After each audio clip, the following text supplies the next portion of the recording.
பொன்னியும் சக்தி வந்து கோயிலில் வந்து நல்லபடி வந்து வேண்டுதலை முடிச்சுட்டு கிளம்புறாங்க.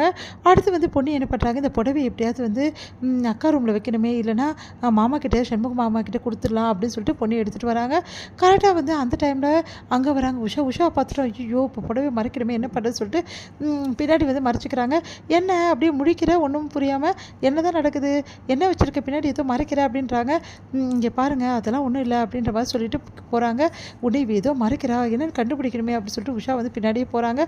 பொன்னி வந்து எப்படியோ கஷ்டப்பட்டு வந்து தெரியாமல் வந்து மறைச்சி எடுத்துன்னு போயிடுறாங்க.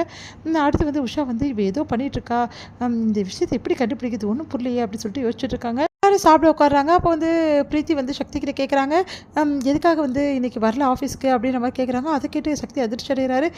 என்ன சக்தி தான் வந்து ஆஃபீஸ்க்கு வந்திருப்பானே இன்றைக்கி அப்படி சொல்லி தானே போனான் அப்படின்னு. இல்லை சக்தி வந்து ஆஃபீஸ்க்கே வரல, அதனால் மீட்டிங் எல்லாம் ரொம்ப கஷ்டமாக இருந்தது. சக்தி நீங்கள் வந்திருந்தீங்கன்னா அந்த மீட்டிங்லாம் கரெக்டாக முடிச்சிருக்கலாம்ல அப்படின்ற மாதிரி சொன்னோன்னே, அப்போ எங்கே சக்தி போனேன் அப்படின்னு சொல்லிட்டு கேட்குறாங்க. உடனே வந்து சக்தி என்ன சொல்கிறதுன்னு தெரியாமல் முடிக்கிறாரு. உங்களுக்கு எல்லாருக்கும் தெரியாதா, கோயிலில் தான் சக்தி இருந்தார், கோயிலில் சக்தியும் பொண்ணியும் ஏதோ வேண்டுதல் வந்து பண்ணிட்டு இருந்தாங்க, அதனால தானே சக்தி வரல நீங்கள் அப்படி சொன்னோன்னே எல்லாருமே அதிர்ச்சிட்டு என்னது கோயிலுக்கு போனானா, ஆமாம் காலையிலே வந்து பொன்னி கூட தான் கோயிலுக்கு போனான், ஆனால் முடிச்சுட்டு வந்து ட்ராப் பண்ணிட்டு நான் அப்படியே வந்து ஆஃபீஸுக்கு போயிடுவேன்னு சொன்னானே என்ன வேண்டுதல் சக்தி அப்படின்னோடனே சக்தி வந்து முடிக்கிறாரு. என்ன சொல்ல தரேன் பொன்னி நீ சொல்ல போறிய பெரிய அப்படின்னு சொல்லிட்டு எல்லாருமே கேட்குறாங்க. ஜெயா செம்ம டென்ஷன் ஆகிறாங்க. என்ன இது கெட்ட பழக்கம், வீட்டில் வந்து சொல்லிட்டு போக வேண்டியது, கோயிலுக்கு போகிறதா போக வேண்டியது தானே, அதுக்கு வீட்டில் சொல்ல வேண்டியது தானே, வீட்டில் சொல்லாமல் இதுக்கு மறைச்சிட்டு போனீங்க ரெண்டு பேரும் அப்படின்னு சொல்லிட்டு கேட்டோன்னே பொண்ணு என்ன பண்ணுறதுன்னு தெரியாமல் யோசிச்சுட்டே இருக்காங்க. சரி கோயிலுக்கு போயிருப்பாங்க, ஏதோ வேண்டுதல்னு சொல்கிறாளே என்ன வேண்டுதல்மா அப்படின்னோடனே, இல்லை நான் எதாச்சியாக கோயிலுக்கு போயிருந்தேன், அப்போ ரெண்டு பேருமே வந்து ஏதோ வந்து கரும்பில் வந்து தொட்டில் கட்டி வேண்டுதல் பண்ணிட்டு இருந்தாங்க, குழந்தை வர வேண்டி வந்து பண்ணுறவங்களாம் அந்த வேண்டுதல் அப்படின்ற மாதிரி வந்து போட்டு கொடுத்துட்றாங்க பிரீத்தி. அதை கேட்டு வந்து சக்தி வந்து ஐயோ எல்லாமே சொல்கிறாளே இவ அப்படின்னு சொல்லிட்டு அப்படியே பார்த்துட்ருக்காரு. என்ன சக்தி இதெல்லாம் அப்படின்னு சொல்லிட்டு கேட்டோன்னே, அதெல்லாம் ஒன்றும் இல்லைம்மா அப்படின்ற மாதிரி மழுப்புறாரு. சொல்லு சக்தி குழந்தை வர வேண்டியதான் ரெண்டு பேரும் கோயிலுக்கு போனீங்களா, அந்த பரிகாரத்தை நீங்கள் தான் பண்ணீங்களா அப்படின்னா எல்லாருமே அதிர்ச்சி உஷா எல்லாருமே அதிர்ச்சி அடைகிறாங்க. இவ்வளோ நாள் குழந்தை இல்லாமல் இருந்த உஷாவே வந்து உஷாவும் சண்முகமே போல, ஆனால் இப்போ தான் கல்யாணம் ஆச்சு உங்களுக்கு குழந்தை வர வேண்டிய எல்லாம் இவ்வளோட வேலையா, ஓ உனக்கு குழந்தை பெற்றுக்கணும் வேலை ஆசை வந்துருச்சா அப்படின்னு சொல்லிட்டு கேட்டோன்னே அதிர்ச்சி ஆகுறாங்க.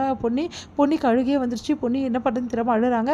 அம்மா கொஞ்சம் நிறுத்துறீங்களா, நாங்கள் எதுக்காக போனோன்னு உங்களுக்கு தெரியுமா, வேணா சக்தி சொல்லாதீங்க, நீ அமைதியாக இரு பொன்னி, எப்போ பார்த்தாலும் நீ மறைக்கிறதால தான் உன்னை பற்றி ரொம்ப கேவலமாக எல்லாரும் பேசுகிறாங்க.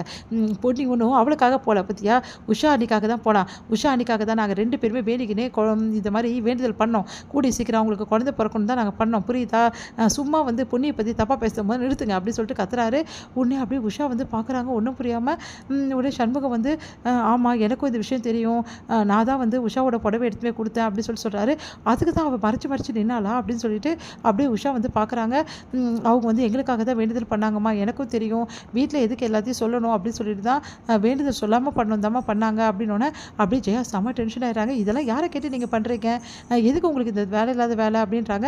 அவங்க நல்ல விஷயம் தானே பண்ணியிருக்காங்க ஜெயா, இதுக்கே நீ பாராட்டணும் அப்படின்னு பார்த்தா நீ திட்டவே கூடாது புரியுதா, ஆனால் நீ பாராட்டத்தை வந்துட்டு திட்டிகிட்டு இருக்க. இவங்க வேண்டுதல் செய்யலைன்னு யார் அழுதா, இதெல்லாம் இவளோட வேலையாக தான் இருக்கும், இவ தான் சும்மா இல்லாமல் சக்தியை வந்து இந்த மாதிரி வேலையெல்லாம் பண்ணி விட்றா.